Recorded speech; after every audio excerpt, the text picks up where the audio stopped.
In March of 2014, I escaped with my family to a village near Sinjar Mountain. We ran to my uncle's house and then began to climb the mountain. As we arrived there, ISIS came and all the people were climbing the mountain. ISIS started firing randomly. We were very afraid because we didn't know what was happening. ISIS was telling us, "Come back, we will not hurt you because you are not the army, you're innocent people. We won't do anything bad to you." We believed them and we went back to the mayor's house. Then 4 or 5 bearded gunmen came from ISIS. They were dressed in long white robes. Apparently, as they were coming to us, they saw many beautiful girls. They killed their brothers and their uncles, and the girls ran and came to our mayor's house. The Air Force was bombing a university at that time, which gave us the opportunity to help the girls escape while ISIS was distracted.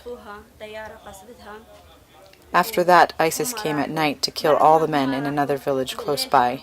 They killed all the men and took the women and the children. They took them all, and they wanted to do the same thing with us. The mayor called us and said he couldn't help us and that we should run away to the mountain. So that night, we all left on a tractor, children and women together, with no food and only a little water. We climbed the mountain for 2 days and only drank a bit from bottle caps, just to stay alive. We stayed on the mountain for 2 months and they told us we can go to Syria. We walked 14 hours until we arrived at the Syrian border. After we arrived there, we had to come to Kurdistan with nothing. Many charities helped us. Without their help, it was impossible to stay alive. After 5 months, Samaritan's Purse came to the village where we were now staying. They recruited me as a teacher for the children here, and I was very happy. I worked with Samaritan's Purse for 1.5 years, but then SP was not able to continue because the funding stopped for this project, and so they withdrew. A man named Ben was helping us to continue by supporting us with the money we needed monthly. We were helping the children because many of them were ISIS survivors. I love them and I am very proud of my work with the children. I was very angry about my life, but after I worked here with Samaritan's Purse and then Oasis of Hope, I read the Bible and I had some Christian friends. One of them used to read the Bible for us, and I learned many things from her. And I met Christ, and I loved him, and I wanted to stay with Oasis of Hope and help. I was changed from being angry to a peaceful person and loving everyone working with me. Now I want to help everyone I meet.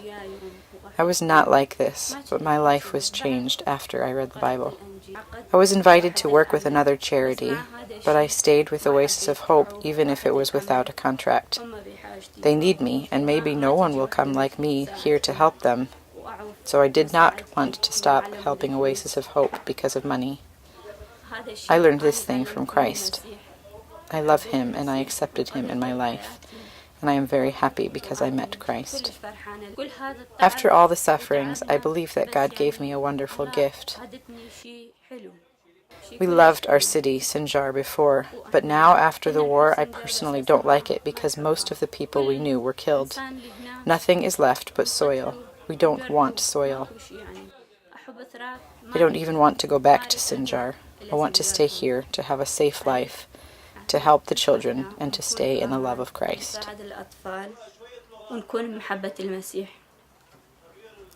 Thank you. Finished.